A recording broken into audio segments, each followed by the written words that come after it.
Welcome to Old Path in our study through the Old Testament. We are kind of getting towards the latter part of the book of 2 Chronicles, and we'll be at chapter 28 today.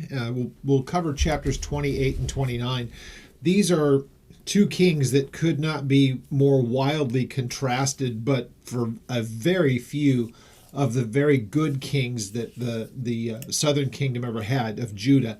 And so we get the side by side of Asa and Hezekiah, and so they are again so radically different in how they walk before the Lord, and I think you'll find this to be really once again one of those occasions where you see the difference between one king to the next in about as stark of a contrast as you could imagine. Sometimes, especially up in the north, and really I should go ahead and mention it now, where we are in chapter 28, this is about the same time up in the northern kingdom. If you read the parallel passage in the king's account of it, I'll give you the reference here in just a moment, you'll find that this is where the northern kingdom is beginning to have its problems with the Assyrians, and the Assyrians are beginning their incursion into the north, and that, it's really kind of the beginning of the end of the northern tribes at the hands of the Assyrians. And so that's the parallel that's going on. It doesn't really get any kind of a mention here in 2 Chronicles, but the cross or the reference that you'll have in 2 Kings definitely begins to pick this up. So again, it just shows you the different perspective from which these were written. So anyhow, what we have is a transition of the king up in the north and or in the south rather, in Judah. And this first of the two kings that we'll study today, Asa, is the epitome of wickedness, and you'll hear it mentioned here about the depths of the wickedness into which he had fallen. So I'll have a couple of images that I'll put up in this study that I think will help a little bit with what we'll be studying, and you'll see the fallout of what is going to have to happen from Hezekiah's time when he first takes over for Asa. The incredible carnage that had happened to the nation because of Asa. It took a monumental cleanup on Hezekiah's part. Interestingly enough, you're going to find the transition from Hezekiah then to Manasseh, and then after him to Josiah. When Josiah actually gets the chance, he's almost put in the exact same condition that Hezekiah was, of following just a horrible, horrible king who did unspeakable wickedness. And the disrepair that ends up happening to the nation has to be cleaned up by the next of the kings. So you're going to find that from these times on, there's a very brief time between Manasseh and Josiah, but this will again be two examples of incredible contrast. Asa and Manasseh very similar in just being vile, wicked men, and then the ones who have to end up cleaning up their mess that have a right heart towards God in Hezekiah cleaning up for Asa and Josiah cleaning up after Manasseh. That will be pretty much the rest of the book of Chronicles, except for the few kings that will reign briefly after the time of Josiah. And then they go into the captivity at the hands of the Babylonians. That just kind of gives you an idea of where we are actually historically as far as this book is concerned. So chapter 29, let's turn there. I said 29, I meant 28. So I know I think I've already said Asa a number of times. My apologies. It's Ahaz that we're going to be looking at. And so chapter 28 is where we begin. The parallel to this, if you want to look it up, is 2 Kings.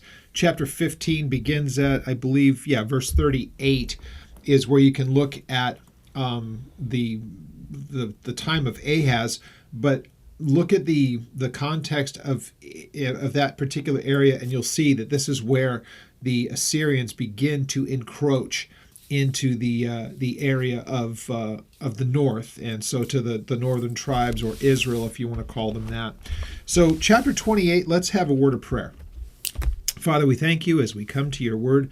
We pray, God, that you would help us in our understanding. And as we read through these things, again, understanding the history is important to us. And so we pray that not only will we learn the history, but may we learn the lessons from it. There's much that you can instruct us through this. And as we make application to what we read, we ask that our hearts would be sensitive to what we should know and why this history is important and what it means to the believer in these days, though it's a different time of history. And so we give you thanks, we give you praise, and we're grateful for the guidance of the Holy Spirit. We give you thanks in Jesus' name. All right, so chapter 28 says Ahaz was, you know what? I'm going to probably do it a couple of times more. I'm going to say Asa. Remember, Asa is historical. He's already come and gone. Ahaz is he's the kind of poster child for wickedness. So Ahaz was 20 years old when he became king, and he reigned for 16 years in Jerusalem. He did not do what was right in the sight of the Lord, as his father David had done. So notice David is again presented here as the standard, if you would, and to say that he wasn't like David is just a gross understatement. Here's what it says. Now I'm going to put up an image at this point. And it's taken from the city of Jerusalem at the Israel Museum, and it's a model of the old city. So what you're seeing in front of you, closest to you, there's a red oval, and that's known as the city of David. And it is to the south, and it is at a lower elevation than what you see behind you, or behind it rather, up that hill is the Temple Mount. What you have along the eastern side, again, your perspective, you're looking from south to north. To your left-hand side of the photograph is the western side. To the other, of course, would be the eastern side. And that valley you see there is the Kidron. That is the eastern valley from the Temple Mount. And on the other side of that Kidron, it looks like a ditch to us. The other side of the Kidron is where you find the Mount of Olives. Now, just a little bit out of the photograph, though you can see it, is the Hinnom Valley, or also known as the Valley of Gehenna.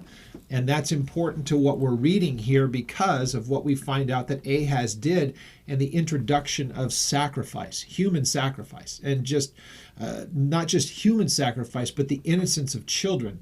The children in the nation of Israel, and in particular in the tribes of Judah, there in the Temple Mount area, just outside of the old city, is the Valley of Gehenna, or the Hinnom Valley, and a king of Judah was sacrificing children in that valley, if ever you want to know how bad things had become. And again, on the heels of kings that were nowhere near this wicked. And it will be quite the contrast when we get to Hezekiah, but we'll see the wreckage that was left behind because of it. So we read on, verse 3, he burned incense in the valley of the son of Hinnom, and they burned their children with fire according to the abominations of the nation whom the Lord had cast out from the children of Israel. And he sacrificed and he burned incense on the high places, on the hills, and under every green tree. So once again, he has implemented this pagan worship, but taken it a step further in that they were sacrificing their children in that valley of Gehenna, or the Hinnom Valley. So the Hinnom Valley, once again, would be to the south and to the west of the Temple Mount area and from the city of David. But the two valleys kind of come together south of the city of David, and again to the south and at the lower elevation, the Hinnom and the valley of the Kidron Valley, they meet together to the south, and then they empty out. And really, at that point, you're kind of again to the east. If it runs out in that area, which it kind of does, runs to the southeast, it runs out then towards the place of En-Gedi, and then ultimately down to the Dead Sea. So with all of that said, in verse 5, therefore the Lord his God delivered him into the hand of the king of Syria, defeated him, carried away a great multitude of them as captives, and brought them to Damascus. Then he was also delivered into the hand of the king of Israel, who defeated him with a great slaughter. So consider what all is taking place here. There is child sacrifice being done by the hands of the king. And so this is the allowing of all of this foreign, neglect and this foreign worship and the paganism that comes along with it. And God is at this point saying, I have no part of you as a king. I have no part of the nation. If these things are going on, they would not be able to expect his assistance in any of it. So the Syrians, who seem like they are always in this place of belligerence and warfare against either Israel in the north, or in this case, God uses the Syrians to come and exact the wages of that wickedness, in that they are judged, and Syria is the one that is being used, and they're taken captive. At the exact same time that this is happening, now there's an incursion by the north. So here you have brother fighting against brother, as far as the tribes of Israel are concerned. That gives you an idea how bad it was, that God would allow the north to overcome the south, and the north was as wicked as they could be. They never in their entire existence had a king that was careful about the things of the Lord. Not once did you have one who really genuinely did what was right and honorable in God's sight. And yet God is using the north as a chastisement and as a judgment against the south. It tells you how bad things had become. So, in kind of just a very quick, brief explanation, both the northern tribes of Israel and the king of Syria are allowed by God to come against his people and take away captives, and again making war and a great slaughter of the people that would be there as a defense for the nation. So here it goes on, and this shows you that though God was righteous to do as he did, he's just, and it is something that was deserved. Notice how wicked even the actions of the north were. And that even at this point, God has to raise somebody up and say, you've gone way too far in this. That's what we get in the next part of this. Now, it tells us in verse 6, for Pekah, the son of Remaliah, killed 120,000 in Judah in one day, all valiant men. And here's why. Notice there's a very important word here. Why did it happen? Because they, meaning Judah, had forsaken the Lord God of their fathers. So Pekah is already starting to have the problems up in the north with the Assyrians, and this is like the end of the time of Israel. And so the people that are being taken away captive will potentially, they would have been there when all of this was going to happen, where Assyria comes in and ultimately defeats the north. But here's what takes place. In verse 7, Zikri, a mighty man of Ephraim, killed Messiah, the king's son, Azrikam, the officer of the house of Elkanah, who was the second to the king. And the children of Israel carried away captive their brethren, 200,000 women, sons, and daughters. And they also took away much spoil with them, and they brought it to Samaria. So going back towards the north, Samaria being their, one of their stronghold places, and you see that it's mentioned quite often in this era of history. But the important part of this, notice what takes place. They have plundered the north. Israel has plundered Judah, and it was done, and God allowed it. But notice once again, God is holding the south accountable, but that doesn't mean that the north is able to do the things that it does with impunity. And there is a really heavy caution given by a number of people in this. So imagine this. The things that you would see taking place here at the hands of the north directed at the south are completely forbidden by the law. To enslave someone else from the tribes of Israel was totally against the law of God.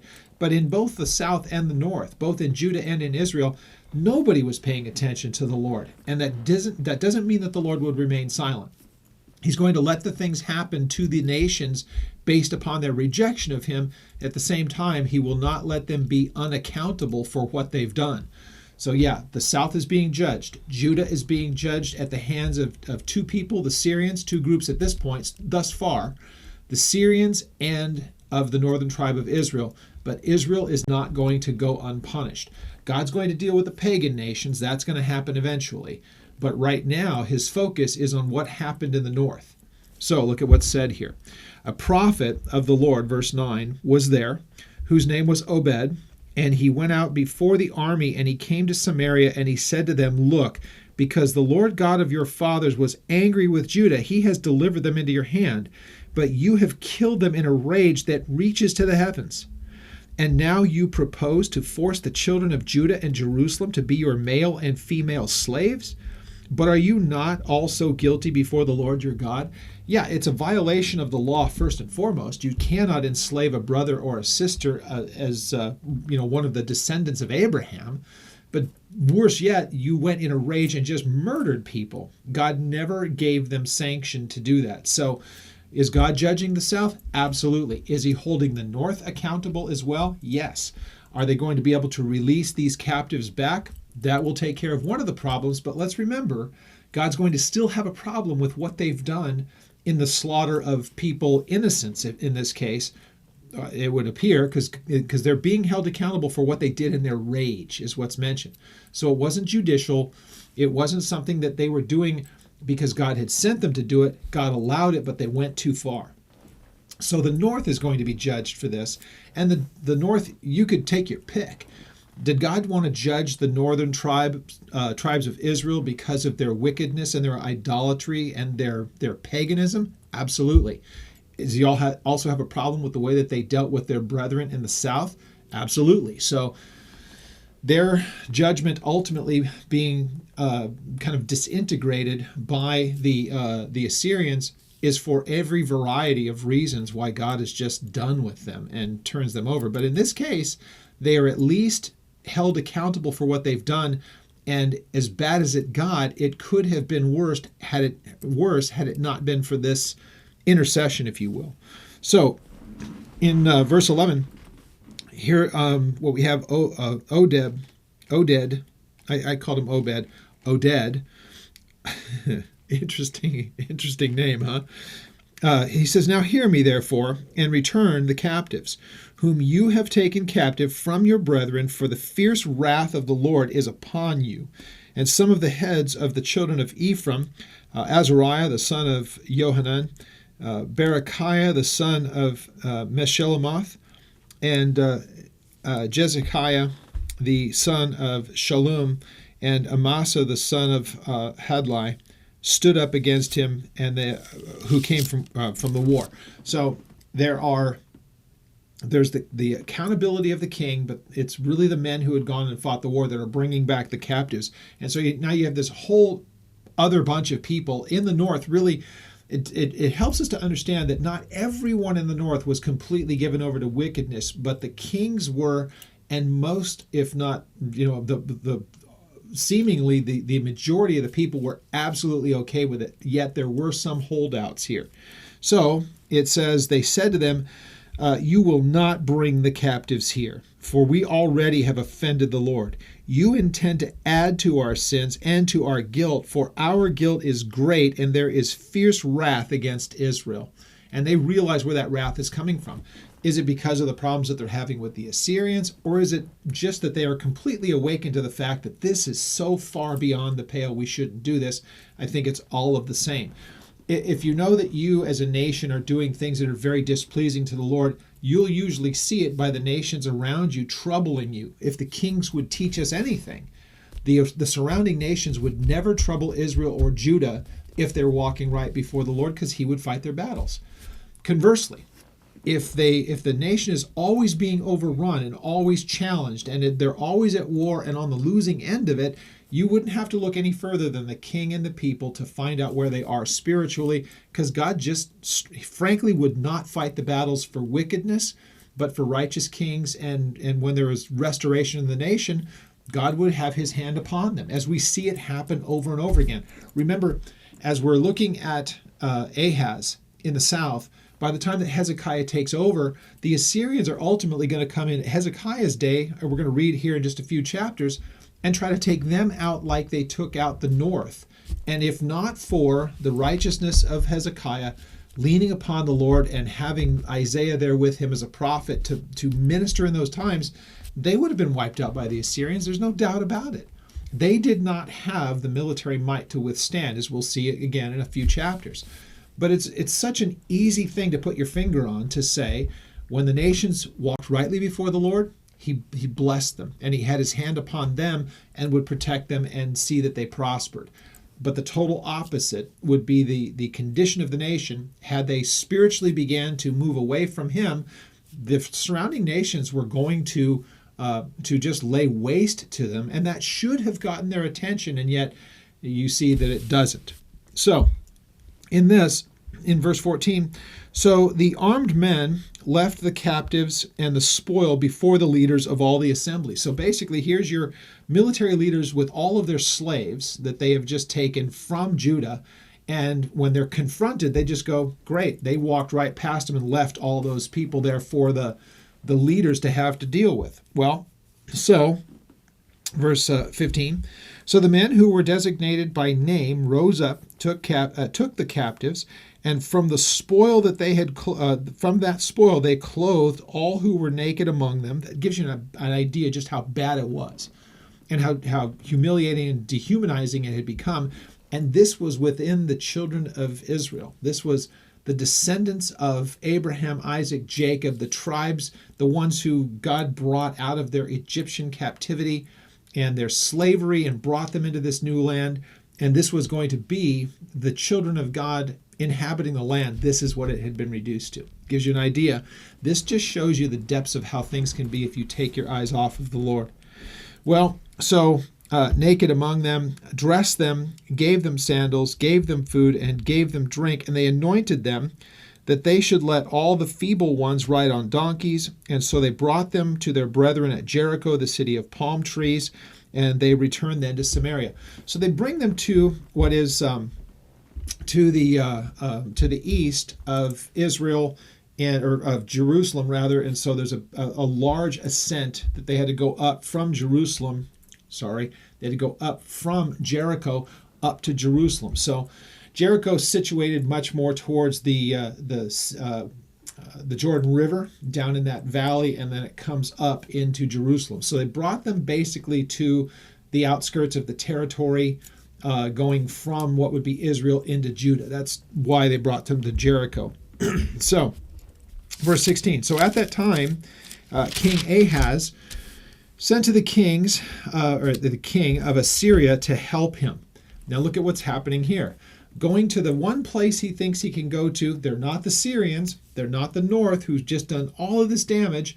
They go again outside of what they were supposed to do. They go to the Assyrian king. The ones, that nation will ultimately wipe out the north and would have wiped out the south had it not been for Hezekiah and God's hand upon him, because Hezekiah's heart was right, like I have just kind of explained a little earlier. So he goes outside once again. And remember this too. They were forbidden from doing this exact thing. They were never, ever supposed to go outside seeking help, because the Lord was supposed to be the one who would fight their battles for them. There was no need for them to go outside. The only reason they would do this is because the king was so corrupt, so wicked, so idolatrous, and so out of his mind that he would look for some kind of help and never turn towards the Lord. So we see how that would work out. Look, verse 17. For again, in this case, now the Edomites came to attack. And so Edom, if you're thinking over this way from the Jordan, you would have the Ammonites, the Moabites, the Edomites. So down by the kind of the southern tip and a little bit east of the Dead Sea. That's the area that we're talking about. So now what that means, all of his problems thus far have been to his north. Now they're going to start to come from his south and from his east. So now the Edomites are coming, and he goes to yet a further north and a much further east to the Assyrians, and he looks for help from them. Notice that also he's having problems with the Philistines. They had also invaded the cities of the lowlands and south of Judah. So think of that whole territory below what is Judah. And some of these will sound familiar. Some of them we're not exactly sure exactly where they are. But just know this. If you think Jerusalem's here, it's all of this area down here and moving out towards the Mediterranean. So that's the Philistines area. And now they're encroaching there from the south. So it says they had taken Bet Shemesh, Ajalon, Gederoth, and Sukkoth with its villages, Timnah and its villages, and Gimzo with its villages, and there they dwelt. So, for the Lord had brought Judah low, and here's why. Once again, one of those because. Anytime that you see because, really good to go ahead and take a look at it. It's pretty obvious, I'm sure. But whenever you hear that God does something, and then you see because, there's no mystery to it. And it's not complicated. It's actually quite simple, and it's what you would expect. But again, here we get that information. He brought them low, and here's why. Because of Ahaz, the king of Israel, for he had encouraged moral decline in Judah, and he was continually unfaithful to the Lord. So it's not a momentary thing. When you hear it continually, that means it's like his constant way of doing things. So attacks are coming from every direction, from all of the non-children of Israel nations are coming against him, and he goes to a very distant one for help. Well, it says that Tiglath-Pileser, the king of Assyria, came to him and distressed him and did not assist. Now, that's not because he wasn't paid. Look at what happens. For Ahaz took part of the treasury from the house of the Lord, from the house of the king, and from the leaders, and he gave it to the king of Assyria, but they did not help him. So he pays him in advance. If I give you this money, come and help me. And the Assyrians, the very same ones who will destroy the north and are going to ultimately try to destroy the south here during Hezekiah's time under Sennacherib, the king of Assyria, these very same people who will ultimately be responsible for taking out half of what is the two tribes, Israel and Judah, and would have completed the task had not God intervened. Those are the people that he's going to. It just shows you how messed up things had become. Verse 22. Now in the time of distress, King Ahaz became increasingly unfaithful towards the Lord. This is that King Ahaz. That's a way of saying, yeah, that guy. So unlike what happens sometimes, when it is so obvious and evident to the king that what they've done is wicked and that they are being judged because of their wickedness, there is some sort of repentance, some kind. This is a time of distress like the nation hasn't really seen before. And instead of just having a little bit of awareness and saying, what we've done obviously has provoked the Lord, instead of looking for remedy, he doubles down. And it's incredible. So here's what he did. For he sacrificed to the gods of Damascus, who had defeated him, saying, because the gods of the kings of Syria helped them, I will sacrifice to them that they may help me. But they were the ruin of him and all of Israel. So not just Judah, but all of Israel. They had fallen into this same thing. Now, imagine how crazy you must be and how out of your mind you must be, considering who you are. It's not that he's some atheist. This is a man who is sitting on the throne there in Jerusalem. The house that he has that's built there as far as worship was put there by Solomon, the son of David, and the city of David exists where he was. The history should be known to him. Didn't matter. He looks at it and says, okay, if Syria was able to overcome me, then their gods must be greater.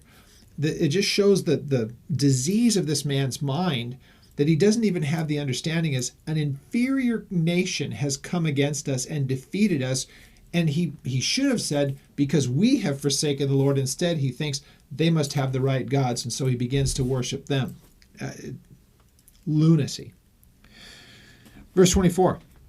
So Ahaz gathered his articles of the house of God, cut them into pieces in the house of God, shut up the doors of the house of the Lord, and he made for himself altars in every corner of Jerusalem and every single city of Judah. He made high places, burned incense to other gods, and he provoked to anger the Lord God of his fathers. It was bad before, it got even worse. So this just shows, again, it was not enough for him to just be rebellious.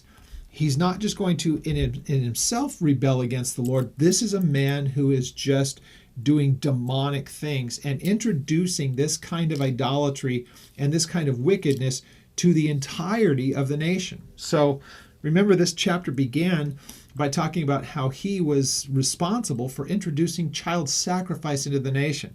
And that kind of wickedness just doesn't seem to abate in him in any way, and the nation goes off the deep end, goes off the cliff in that direction.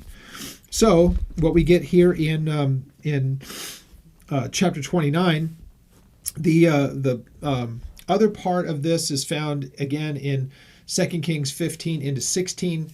What you have in the north is the Assyrians really kind of laying waste. Pekah is dying at this time, and the end of the north is taking place about this time.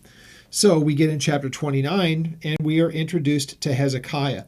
And Hezekiah, to me, is kind of like, when you look in the timeline, Hezekiah becomes kind of this interesting, almost a pivotal kind of a figure, because you say this is in the end of even the southern tribes. In that Hezekiah is the last, or he's the first, I could say, of that part of, to me, the history, because what Ahaz did was so unbelievably wicked, the north being taken out. Now all that remains is Judah and Benjamin and whatever of the other nations or the other tribes have come to live in that territory. So you'll have Hezekiah, Manasseh, and briefly between he and Josiah, another king, and then the sons of Josiah, so the ending of that line of the kings. This kind of hits that history where you pretty much just have Judah left. Israel in the north is pretty much gone and on its way out at this point. So Hezekiah just strikes me, and maybe it's just my own perception, as a part of their history where really everything begins to change, and it's the final of the few kings that are left in the nation. That's still a lot of years between Hezekiah and Josiah and Manasseh. It's well over 100 years before they're going to have to deal with the consequences of their captivity at the hands of the Babylonians. So it's well over 100 years from the fall of the north till you get to the fall and the captivity of the southern tribes. So we'll get to all that because that history is covered through the end of this book. So it tells us Hezekiah became king when he was 25 years old. He reigned for 9 years in Jerusalem. 29 years in Jerusalem. His mother's name was Abijah, the daughter of Zechariah. And he did what was right in the sight of the Lord according to all that his father David had done. Now, Hezekiah, you're going to notice, is also one of those people that, though he did right in the eyes of the Lord, he was one of those people that at times he just did things that he probably ought not to have done. There were things that he did that weren't wise. And sometimes, again, success, as we've already looked, success can have that kind of numbing effect and maybe keep you from being as vigilant as you ought to be. And so his problem was one of vigilance, and you'll see that as the latter part of his life is concerned. But as far as walking rightly before the Lord and doing what was right on behalf of the nation, he did well at that. So we see in verse 3, in the first year of his reign, in the first month, he opened the doors of the house of the Lord, and he repaired them. And he brought in the priests and the Levites, and he gathered them in the east square. So instantly he realizes the problem that they have in the nation. It really was because of one man and the nation following after him. Everything that Ahaz had done was so unbelievably wicked.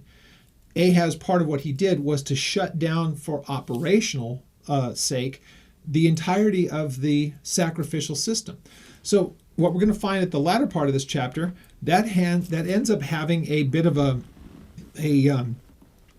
effect on the priests and upon the Levites and what they were supposed to do. So what we see here, he begins to reverse all of that. Interestingly enough, it will be Manasseh who will do these exact same things, and it will be Josiah who's going to have to do as Hezekiah is doing here. So that good king, bad king, good king, bad king, and you're always having to deal with the fallout of the evil that was done at the hands of the evil kings. So we read, he brought in the priests and the Levites, and he gathered them into the eastern square, and he said to them, hear me, Levites, sanctify yourself, sanctify the house of God and of your the God of your fathers, and carry out the rubbish from the holy place. If ever you want to know the condition, this is a great indication of it. And again, unfortunately, this is going to be repeated in the future with other kings. But to think that the house of God, the temple, the very temple of God where his presence would be if things were done correctly, had become a place of refuse, of rubbish rather. And so things were thrown in there, just trash, let's put it that way, all throughout the temple and even in the holy place from the appearance of this. And then the doors are shut and nothing is taking place in the nation in the rightful way of worship. That's how bad it is. Now Hezekiah sees this. It's evident to him what the problem is, and now he wants to institute these reforms to change it. If we're trying to figure an equivalence here, imagine a church that would still be meeting, if you will, in the same building, but the spirituality is absolutely 180 degrees out of phase from where it should be. And there's such contempt for the things that God would want done that any relic of that or any remnant of it is just shoved into a corner and the door is shut, but then they go on with their business like everything is the way that it's supposed to be. That sounds almost impossible, but I would say that that is precisely what's happening in so much of the church, much more than most people understand. The idea that they will meet for, quote, church services, they'll talk around the edges of God and all the rest, but there is nothing of biblical Christianity represented in that church. This is that kind of situation, though worse, because the worship itself had been brought to a complete stop, and even any remnant of mention of God was absolutely absent. At least in the churches that we see nowadays, they are not born-again believers. They are not Christians by any stretch of the imagination, but they will at least use some terms that give the indication, and that has this anesthetizing effect on people, and they think that it's legitimate. But it just shows you that the more that things change, the more they remain the same. Here's what he says in verse 6. For our fathers have trespassed, and they have done evil in the eyes of the Lord our God. They have forsaken him. They have turned their faces away from the dwelling place of the Lord, and they have turned their backs on him. So the visible representation is the temple. We can see that they've turned their backs on him, but they've done it because it was a condition of their heart, and what they saw with their eyes was a reflection of what the people before them had done in their hearts. So one always leads to the other. Verse 7, they have shut up the doors of the vestibule porch. They have put out the lamps. They have not burned incense or burnt offerings in the holy place of the God of Israel. And here's what he says. Therefore, it's because of that. Therefore, the wrath of the Lord has fallen upon Judah and Jerusalem, and he has given them up to trouble, to desolation, and to jeering, as you see with your own eyes. So the jeering could be from the people within the nation, but also from the outside nations. And so the jeering is just the mockery and the contempt that is there. There is clearly contempt from the Philistines, the Edomites, the Syrians, the north at that point. There was all of that just disdain for Judah, and it was only precipitated because you had a very wicked, evil king who had forsaken God, and God had forsaken them. Now, not entirely, because there's always going to be that remnant. God will always do this because it's a forever promise all the way back to David. So, in verse 9, for indeed, because of this, the fathers have fallen by the sword, and our sons and our daughters and our wives are in captivity. They'd been returned from the south, but the Syrians had taken a number of them. So he's coming to grips with the fact that had it not been for the people before us, Ahaz in particular, and those who propped him up, we wouldn't have members of our family in a foreign country who are slaves to them. But there's only one thing we can do to correct this, and you see this is what he implements. Verse 10, now it is in my heart to make a covenant with the Lord God of Israel, and that his fierce wrath may turn away from us. This is an awareness. He knows everything that we're experiencing right now is because of his wrath, and it has been brought about because of the wickedness of the people before us. He sees here, this is what repentance looks like on a national scale, beginning with its leadership. There are people who are calling for that in our country today. The problem is the people in our country are not like Hezekiah. The people in our country are much more like Ahaz. and they're godless people. And I believe that our nation is being, in some ways, very much judged for what we have become. And I don't see anything to change that on the horizon. Could God do it through a group of people? Of course he could. But again, when I look at the rest of the world and I see how it has really turned a corner, I just believe that we are in the last of the last days, and I can't see how there's a revival still to happen because the people aren't ready for it and there's no leadership for it. Could it happen? Once again, I will say absolutely it could happen. I just can't make a case for it.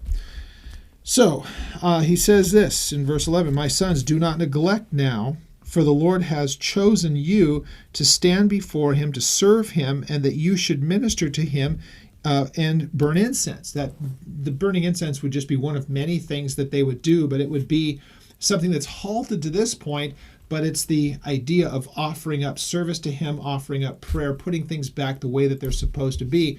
It's a whole institutional reform that Hezekiah is implementing here. So we have in verse 12. "So then these Levites arose," and he gives this list of names. I won't even attempt them. "And he gathered them," in verse 15, "their brethren, to sanctify themselves, and he went according to the commandments of the king at the words of the Lord to cleanse the house of the Lord." So he commissions these men by name and says, here's what you're going to do. A few things need to take place. The corporate place of worship has been shut, and it's been neglected and abused and beat down. First of all, we need to, again, let me try to put this in terms that we can understand.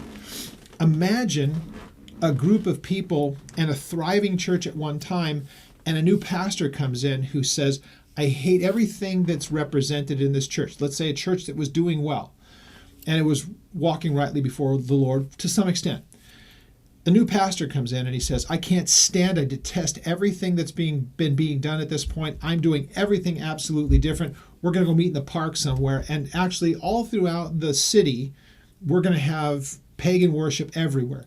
Lock the doors, throw all the trash in there. We don't care. Nothing's going on inside those doors anymore. We're closing the church.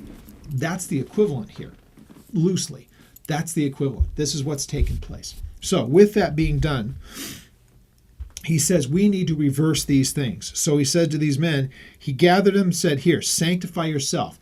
That is it's a ritual thing, but it is also a condition of the heart. It is a separation from all of the worldliness that God is able to use them because they have separated themselves from the world. There's no conflict in them.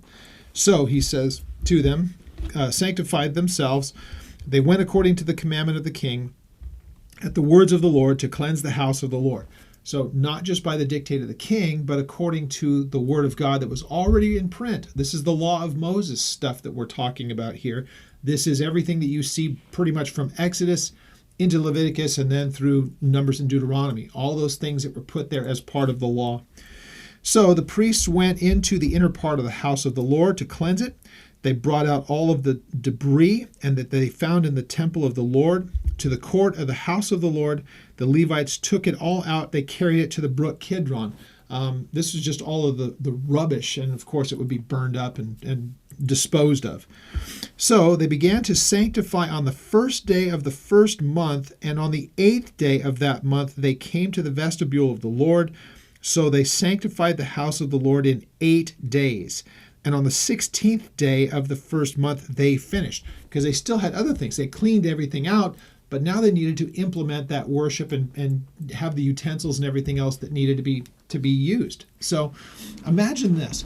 From the beginning of the commissioning, and this was their only task, and nothing in here gives the impression that they were in any way negligent in what they were supposed to do. And it wasn't just one or two people. There's a lot of people involved with this.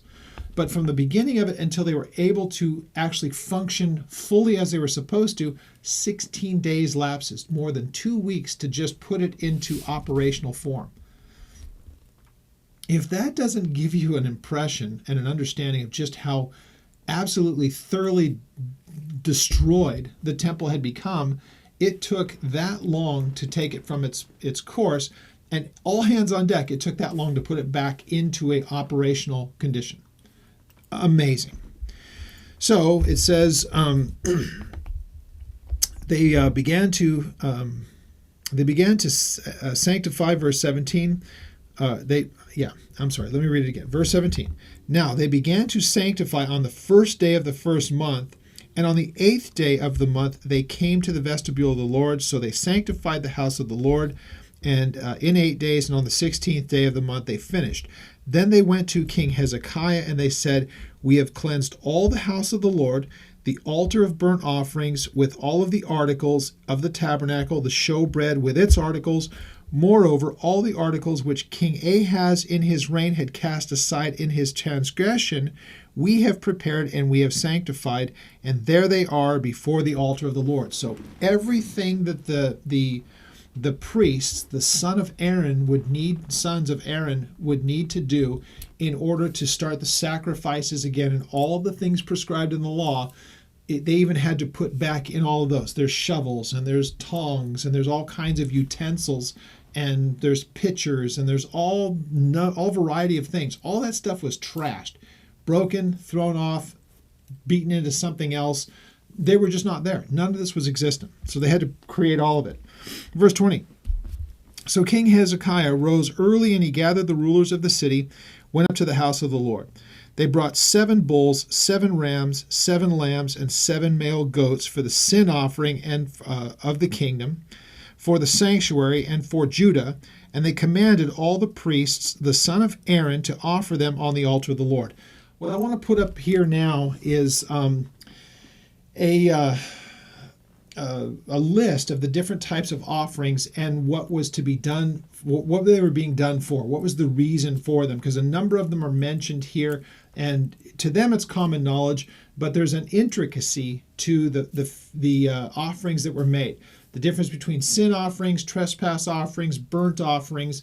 So I'm putting this up here so that you can screenshot it. If you can't screenshot and you don't know how to do that on your computer, please send me an email, and I can send you it's a JPEG image that I have of this. I can send it to you. So, verse 22, they killed the bulls, and the priest received the blood. They sprinkled it on the altar. Likewise, they killed the rams, and they sprinkled the blood on the altar. They also killed the lambs, and they sprinkled the blood on the altar. Then they brought out the male goats for the sin offering before the king and the assembly, and they laid their hands on them. The priests killed them, and they presented their blood on the altar as a sin offering to make atonement for the house of Israel. For the king had commanded that the burnt offerings and the sin offering be made for all of Israel. And then verse 25. He stationed the Levites in the house of the Lord with cymbals, with stringed instruments, and with harps, according to all of the commandments of David, of Gad the king's seer, and of Nathan the prophet, for thus the commandment of the Lord by the prophets. And the priests stood with the instruments of David, the priests with the trumpets. So, not only were they doing everything that was prescribed as far as the law was concerned, to make atonement, to make offerings for sin, doing all of those things, but now there's the implementing of Mosaic law of what they needed to do in the sacrifices, but then there was also the active worship that should have been a part of the duties of the priests and Levites as well. So all of this being companion, if you will, worship taking place, thanksgiving, things that have not been seen in there for all the times of Ahaz, and had not been seen for even a time before that, from what we can tell, because this is a whole brand new thing, and it's talking about the way that it was when David was king. That's a long time back. I mean, very, very long time back. So, with all of that being said, they have everything back to the way that it was, as best as they could. Hezekiah wants the proper worship at the temple to be as it was at the inception, at the beginning, the way that David had put it in place. So it has everything taking place the way that it's supposed to. So all of the assembly, verse 27. Then Hezekiah commanded them to offer burnt offerings on the altar, and when the burnt offerings began, the song of the Lord also began with the trumpets and with the instruments of David the king of Israel. So all the assembly worshiped, the singers sang, the trumpeters sounded, and all this continued until the burnt offerings were finished. So 2 things happening side by side. The offering of praise, worship, thanksgiving, at the same time as offerings being made so that the nation could be reconciled back to God, and an acknowledgement of their sinfulness and their need for forgiveness and the sacrifices to atone. All of this is taking place at the same time. Again, this is what revival looks like. Revival happens when an entire nation does this collectively. So even the kind of revival that we hear people talking about in the church is a revival within the church. That's not what we're talking about. This is a national type of a thing. If we want to see revival like the Bible talks about it, it would be the entire nation of the United States, and to almost to a man that they would turn back to the God of the Bible. Again, I don't see that happening. I don't even see it within people that consider themselves part of the church, because the heart's not right in this. Certainly the leadership's not together. So, in verse 29, and when the king had finished offering, when they had finished offering, the king and all those who were present with him bowed and they worshipped. Moreover, King Hezekiah and the leaders commanded the Levites to sing praises to the Lord with the words of David and Asaph the seer. So they sang praises of gladness, or with gladness, and they bowed their heads in worship. So Hezekiah answered, and he said, now that you have consecrated yourselves to the Lord, come near and bring sacrifices and thanks into the house of the Lord. And so the assembly brought the sacrifices and thank offerings, as many as were willing brought burnt offerings. So now it's the people's part. Remember, to begin with, it was the king and the priests, and the offering was for the nation. Now it turns towards the people. And this gives you an impression they were able to do, the priests and the Levites were able to handle the national outpouring. Okay, so for the leadership and the if you will, the king's offerings and the offerings of the nation. Now to the individual people who lived in that place, it was for them to do likewise. And notice the difference. So it says, read verse 31 again. Hezekiah answered and he said, now that you have consecrated yourselves to the Lord, come near and bring your sacrifices and thank offerings into the house of the Lord.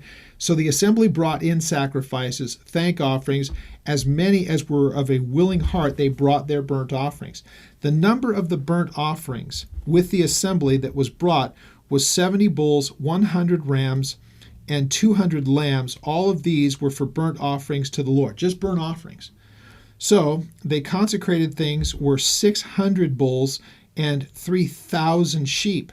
That gives you an idea, the magnitude, the massiveness of this. And remember, the way that this is done, it would be, I don't know how else to say it. It would just be, of course, there's the types of offerings that are here, but think of the skins that are left over. Think of the entrails, and think of it's basically just the slaughter of it and the blood. And I mean, the carnage of this would have been almost unimaginable to our eyes as we see it. And again, remember, all of this being done, all of this sacrifice was not because of a bloodthirsty God and a bloodthirsty people. What this should do, as they would see these sacrifices, it should cause just complete remorse in the people. And the idea of watching that take place would be the last thing people would want to have to see and want to, participate in. Wouldn't it just be better that there would be no sacrifices because man would be right? That's what it was supposed to elicit in them. So at this point, things had become so desperately wicked that everybody kind of got involved with this. But look at the thousands of animals that had to pay the price for the sins of wicked people. The animals did nothing in this. But, just again, the sheer volume of this and the stench of it, I can't even wrap my mind around it. So it says, verse 34, the priests were too few, so that they could not skin all of the burnt offerings. Therefore, their brethren, the Levites, helped them until the work was ended and until the other priests had sanctified themselves, for the Levites were more diligent to sanctifying of themselves than the priests. Aren't those the same thing, the Levites and the priests? Yes and no. So what you have are the two things here. The offerings had to be done by the priests, but the priests were the sons of Aaron. So Aaron was of the tribe of Levi, so anybody that was of the tribe of Levi could serve as, people attending to the needs of the temple and all the rest. But the ones who would actually offer the offerings had to be descendants of Aaron. So notice what's said here. They're all from the same tribe. They're all Levites, but only the priests were able to do the offerings, and there weren't enough of them to handle the volume of this. So one thing that could be delegated to the Levites was the skinning of the animals, preparing them for the sacrifice that was being done. And notice what it says here. There weren't enough of the priests because they had not cleansed themselves and made themselves pure in order to do this. Not enough of them. More of them needed to do this to make that possible. In the meantime, the rest of the tribe of Levi had done what they needed to do, so they had to be employed to do this until those other guys got their act together. I mean, just stunning. An interesting observation I heard from somebody, that the Levites would be just a tribe, and they would be kind of put off if the priests weren't doing what they're supposed to be doing. The rest of the tribe was going to kind of not take their lead. The rest of the tribe was to serve the priest as they served the Lord in the sanctuary. The sanctuary had been closed to this point. So just finding enough guys who were careful enough to have repented of what they'd done and to separate themselves, making themselves ready for service, there wasn't enough to handle what was going on here. That's an indictment probably showing that they were that thick into all of the idolatry that was taking place around them. More than likely, many of them just completely active participants. Wow, that's just mind-blowing, isn't it? Well, we read on, verse 35, also the burnt offerings were in abundance with the fat of the peace offerings and with the drink offerings, every burnt offering, so that the service of the house of the Lord was set in order. Then Hezekiah and all of the people rejoiced that God had prepared the people since the events took place so suddenly. Now, we'll leave chapter 30 for next week, but what an amazing contrast you have between chapters. Ahaz, as wicked as any had ever been, and never seemingly have even the slightest indication that he became in any way reflective about this and realized how much of the horrible things happening in the nation were directly attributed to his own wickedness. And then in comes Hezekiah, a man who sees the carnage of it and the wreckage that has taken place of the entire nation, and does the complete opposite in every conceivable way, putting basically what needed to be done in repentance as a nation, sacrificing as they needed to do in order to, once again, publicly acknowledge their own wickedness, and then to institute formal worship as it should have been in the first place. So there's the matter of the heart, the prayer, the worship, all those things taking place, and then the public acknowledgement of sin and needing for reconciliation and atonement. They offer the offerings. Hadn't been done for decades, as we see here, not in this fashion. So Hezekiah wastes no time when he becomes the king and puts things back the way that they're supposed to be. So we'll be looking at the life of Hezekiah and then the things that take place during his time. We're in the last chapters of this book, and we'll be wrapping it up here in the next few weeks. But incredibly important part of their history, and incredibly important for a lot of even prophetic reasons, which we'll get to in the weeks to follow. We'll pick up at chapter 30 next week. And if you have any questions about anything that was covered today, or if you want to try to get the slides that I used and you weren't able to screenshot them, let me know. I'll be happy to send them to you on email. That is found at oldpaththeology.net, and I'll look forward to seeing you next week.